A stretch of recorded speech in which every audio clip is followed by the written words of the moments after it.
Fresh round of pushback today from EMS workers and other first responders to the governor's vaccine mandate for healthcare workers. She has given them until the end of September to get fully vaccinated or face losing their jobs. Well, today, some of those firemen, paramedics, and EMTs spoke out against that mandate at an emergency meeting of the state's EMS board. Here's News Center Maine's Rosalind Flaherty.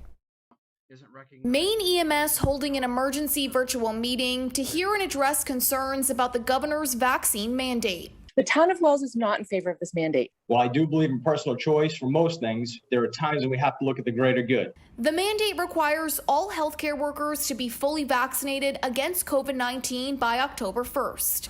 That includes firefighters and EMS personnel. I believe in vaccinations. I believe it is a good thing for this country, but I'm against this mandate. More than 50 people in the meeting spoke out, some saying they weren't sure they'd meet the October deadline, others citing personal beliefs against getting vaccinated. Sanford Fire Chief Steve Bonatti says his employees are experiencing burnout from the pandemic and fears he could lose more staff because of the rule.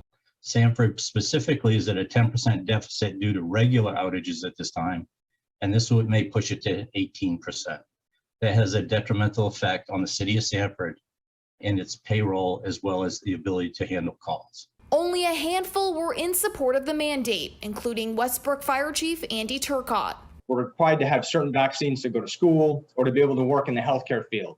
I look at this no differently, especially now that Pfizer has received approval from the FDA. After more than 6 hours of discussion, the board voted in favor of recommending removing dispatchers from the mandate and extending time in which first responders need to be vaccinated by.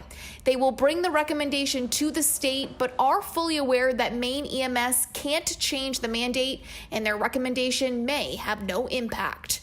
Rosalind Flaherty, News Center, Maine. So if those first responders are to make that October 1st deadline for being fully vaccinated, when do they need to get started? Well, if they were going to get the Moderna vaccine, they're already out of luck. They would have had to have had their first dose by this past Friday in order to wait the required 4 weeks to get their second dose. Those getting the Pfizer have until this Friday to get that first shot, wait 3 weeks to get their second, and be fully vaccinated by October 1st. The vaccine with the most leeway is the Johnson & Johnson, since it only requires 1 dose.